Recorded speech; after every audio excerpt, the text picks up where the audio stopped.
Welcome back to the channel, guys. Previously on this channel I made a video comparing Microsoft Foundry and Azure AI services. This video is kind of going to be a continuation of that.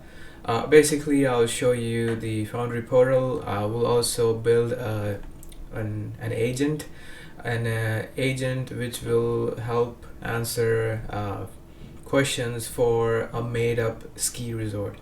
So users who are interested in skiing or booking a lesson, or just the approximate cost of the equipments or rental, this agent should be able to answer them from a document that we will provide it. So we will feed it the knowledge base, which we will have curated with all the necessary information about the ski resort, and the agent will use the model as well as this knowledge base document to answer the questions of the customer or the user.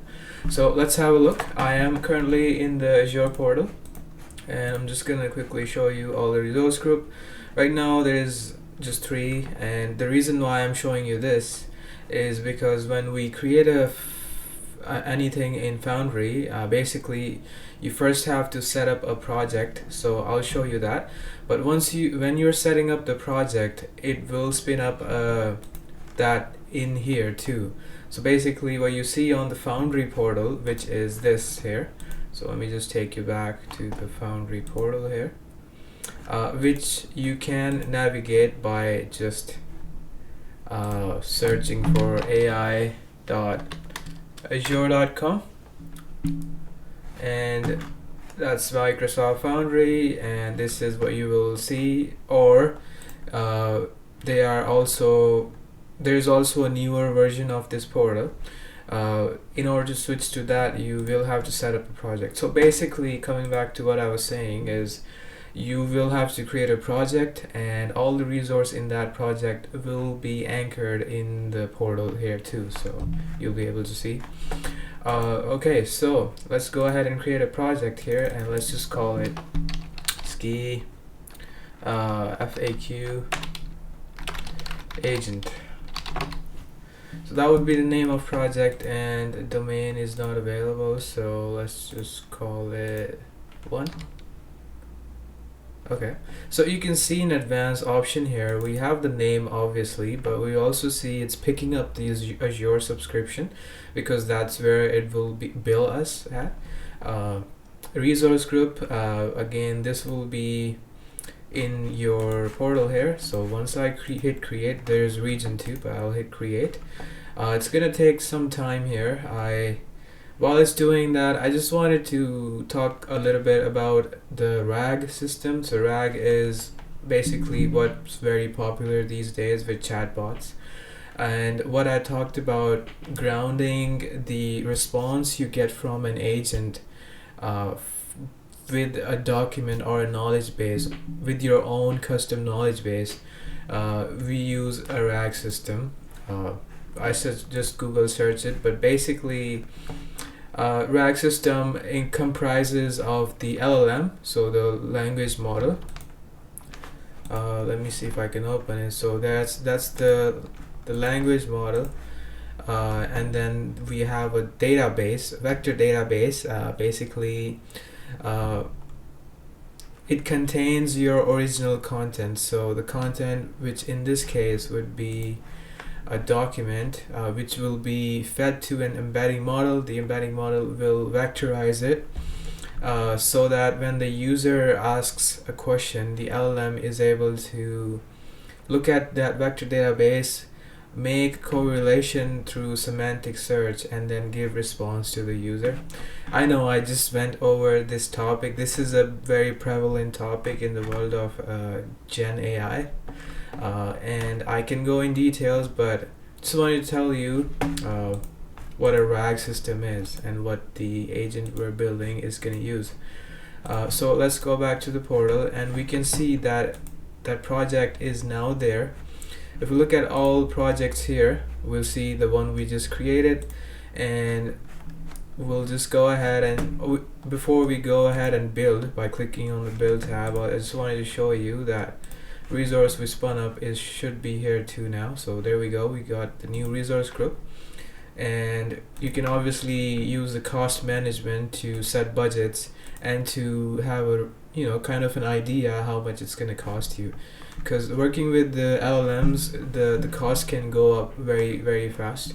So that is why I wanted to just bring your attention to the place.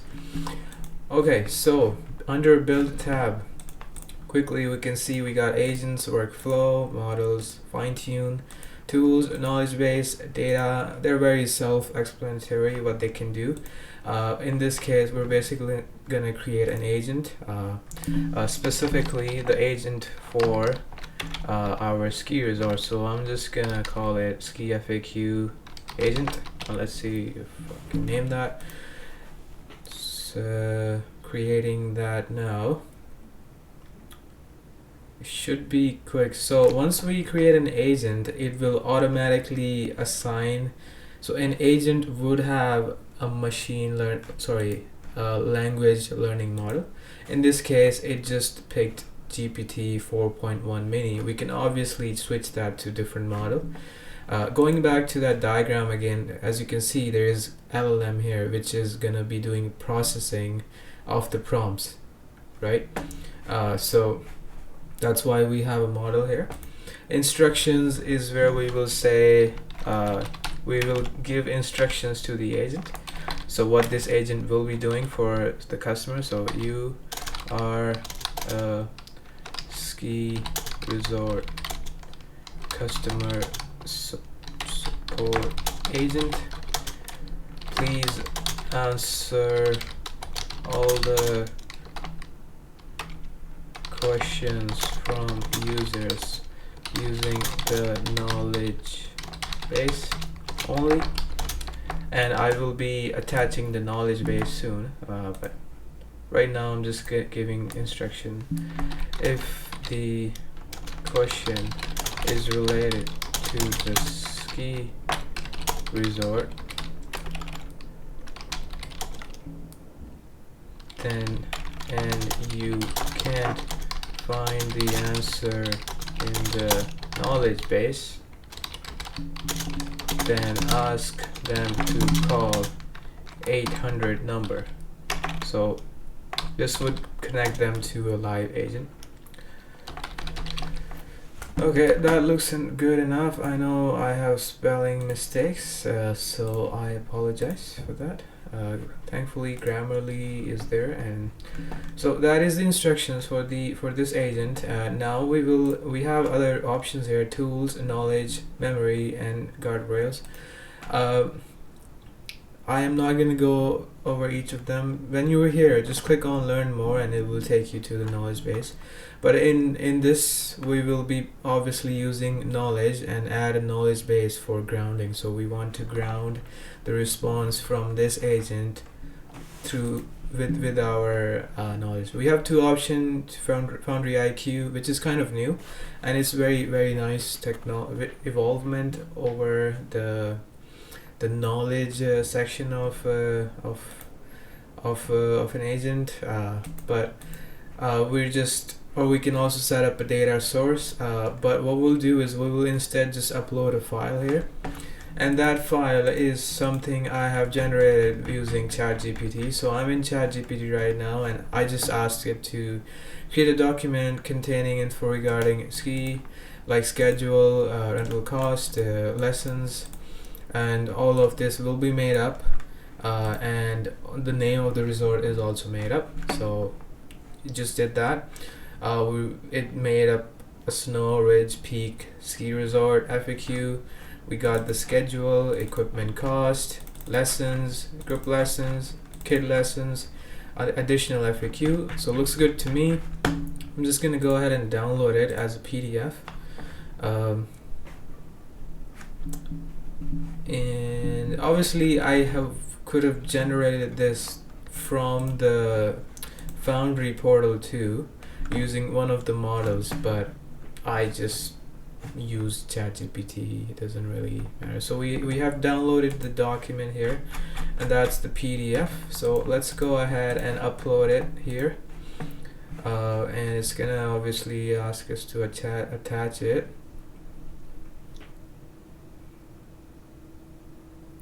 So once we upload this file, it's gonna index it. Okay, so it's gonna run it through an embedding model. What embedding model does is it converts the data into vectors, so that it's represented so the data from the PDF is represented in a 3D space in a vector database. Now embedding can be done many ways. By default, let me just attach this. So by default, it's gonna do semantic plus other vector embeddings, and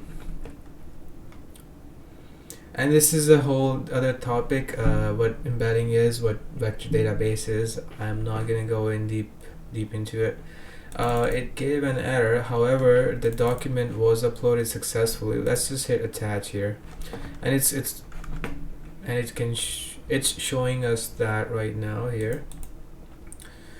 We can obviously adjust the results, so we'll just adjust it to 8 so that our context window is not too big. Again, context window is a concept where how much input is fed to the model. So right now this would be an input, plus the results from the vector database will be an input to the model, which will increase the token consumption and also increase the cost. So that is why I just reduced it to lower.